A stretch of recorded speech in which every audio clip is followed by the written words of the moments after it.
En 2002, el barrio San Rafael de Guadalajara tenía ese ritmo pausado de las colonias de clase media donde todos se conocían.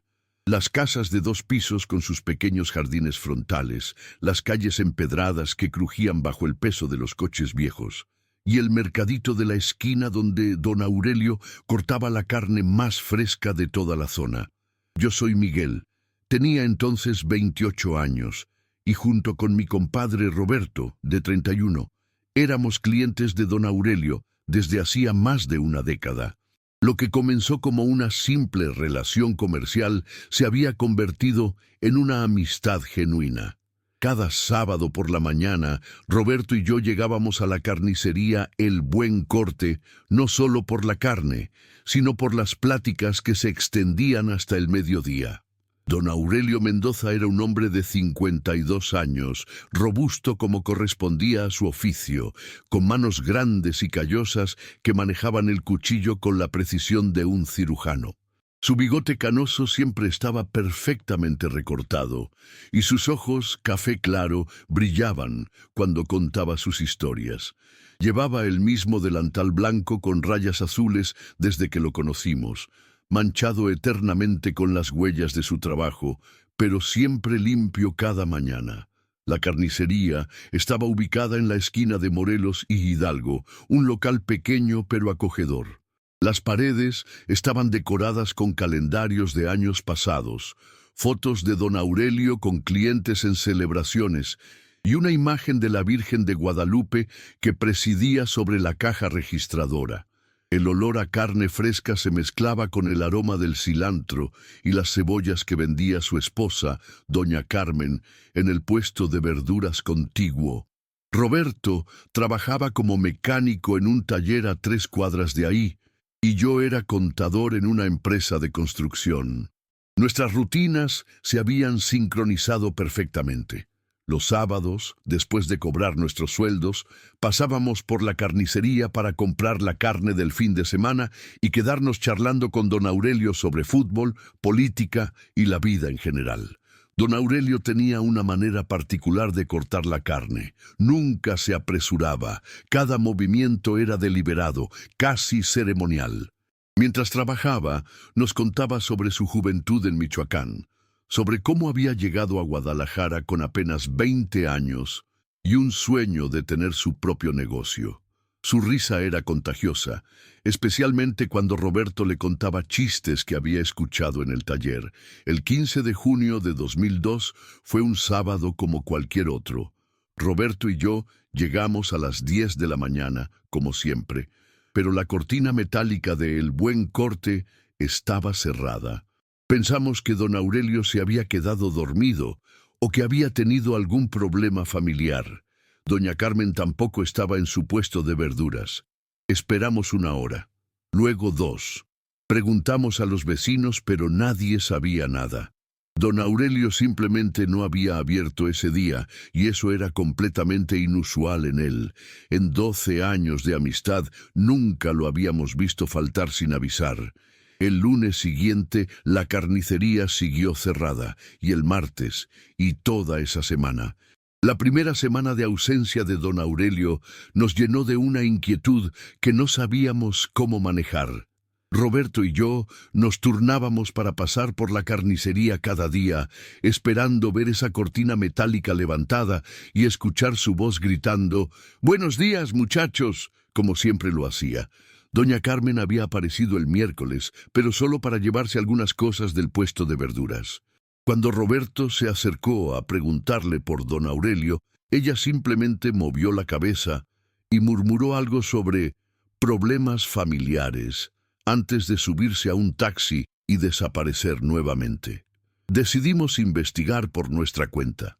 Preguntamos a don Raúl, el panadero de enfrente, quien nos dijo que la madrugada del sábado había visto luces encendidas en la carnicería hasta muy tarde. Algo inusual, porque don Aurelio siempre cerraba a las 8 de la noche.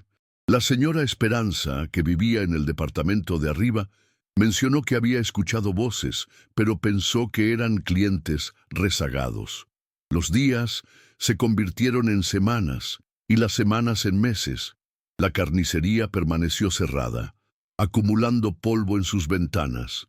Alguien había pegado un papel que decía «Se renta» sobre la cortina metálica, pero incluso ese papel se fue descolorando con el tiempo. Roberto y yo desarrollamos una rutina melancólica. Cada sábado seguíamos pasando por la esquina de Morelos y Hidalgo, como si nuestros cuerpos no pudieran romper el hábito de más de una década. Comprábamos la carne en el supermercado, pero no era lo mismo. La carne venía empaquetada en plástico, sin el ritual de la conversación, sin las manos expertas de don Aurelio eligiendo el mejor corte para nosotros. En diciembre de 2002, 6 meses después de la desaparición, Roberto se encontró con un primo de don Aurelio en una cantina del centro. El hombre, visiblemente incómodo, le contó que don Aurelio había tenido problemas económicos serios y que había decidido irse del estado para empezar de nuevo. Cuando Roberto le preguntó dónde, el primo se encogió de hombros y cambió de tema. Esa explicación no nos convenció. Don Aurelio era un hombre de palabra, alguien que valoraba las relaciones humanas por encima de todo. Si hubiera tenido que irse, nos habría dicho algo, aunque fuera una despedida rápida. No era su estilo desaparecer sin más. Los años pasaron y el barrio cambió. La panadería de don Raúl se convirtió en una farmacia. El local de la carnicería fue ocupado por una tienda de celulares, luego por una estética, después por una taquería que cerró a los pocos meses.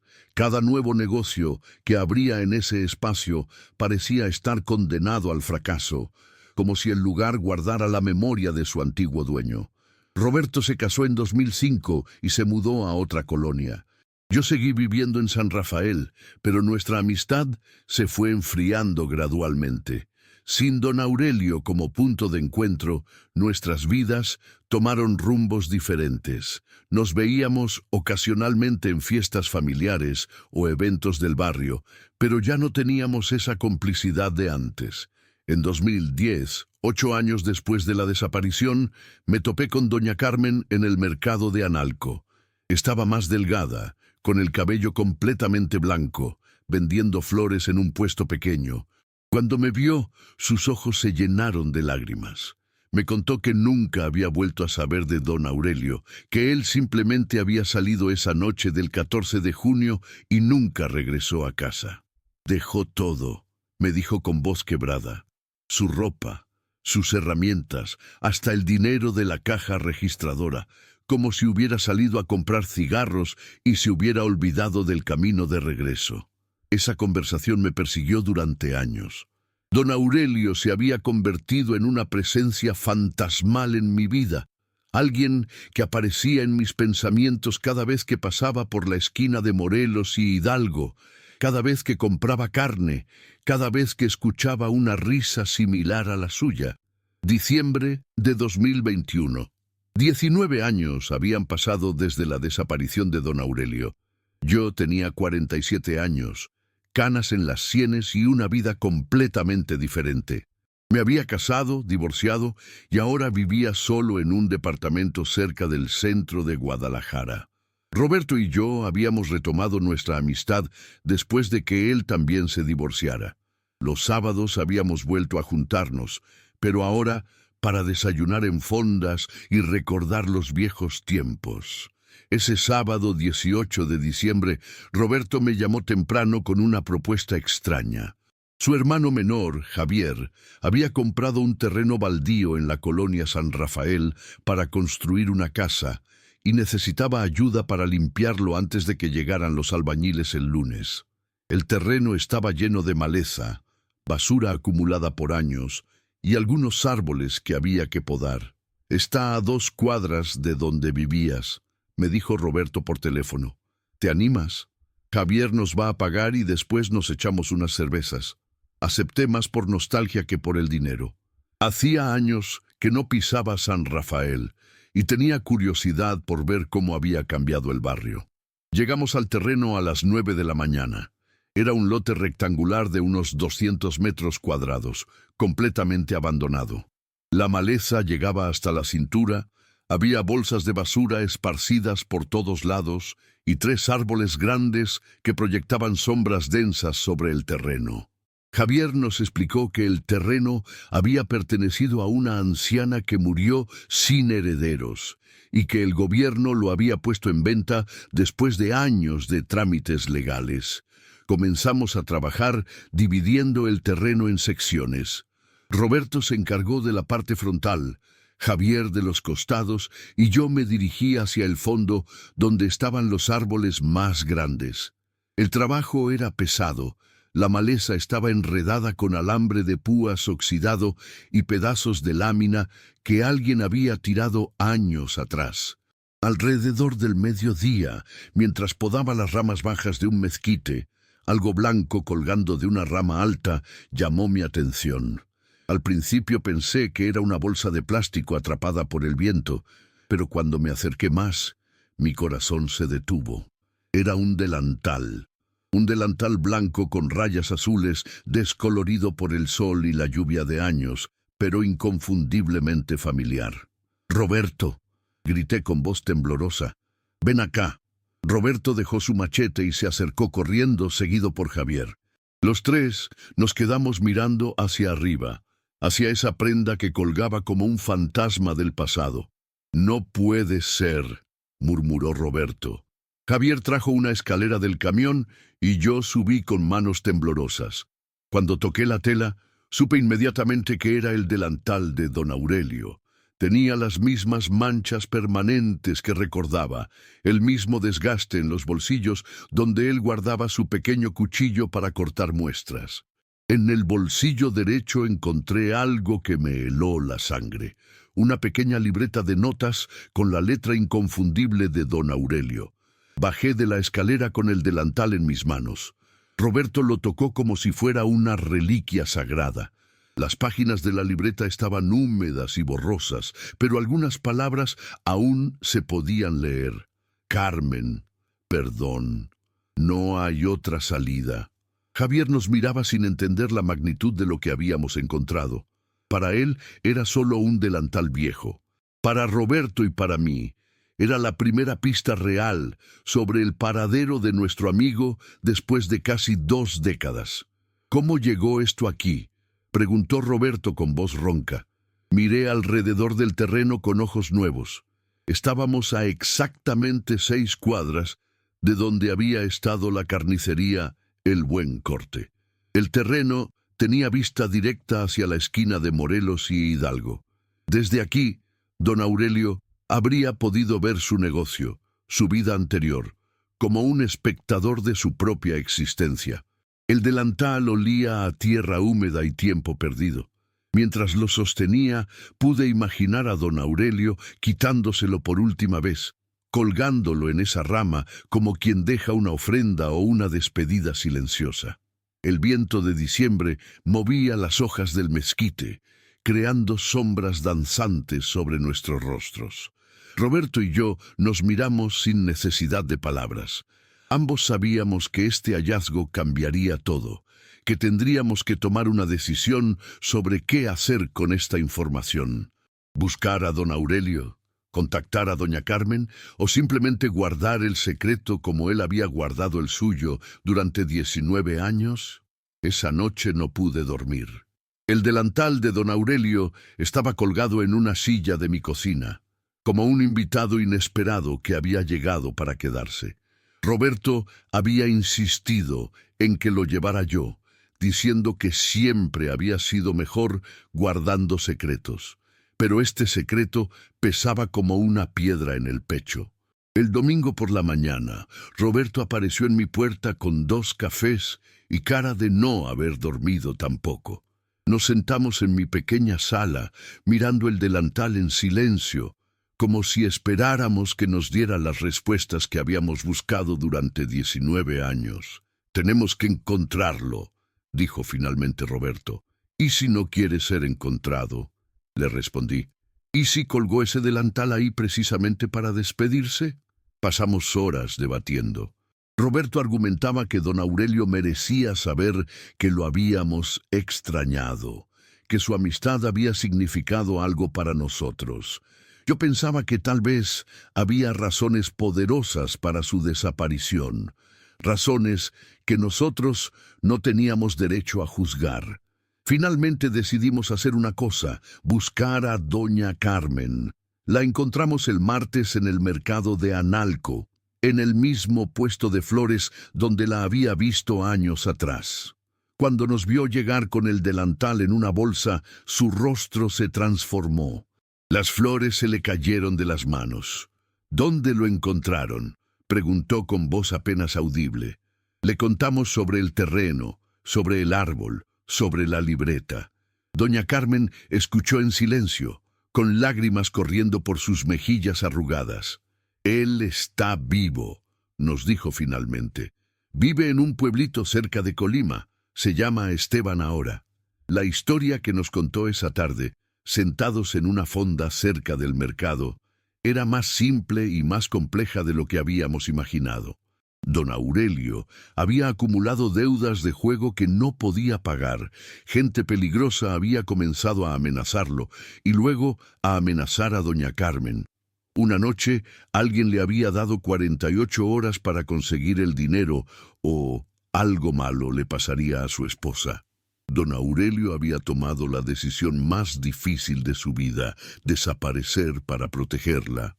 Había vendido todo lo que pudo en secreto, había dejado el dinero para que doña Carmen pagara las deudas y se había ido sin despedirse para que ella pudiera negar cualquier conocimiento de su paradero. Me mandó una carta 6 meses después, nos contó doña Carmen.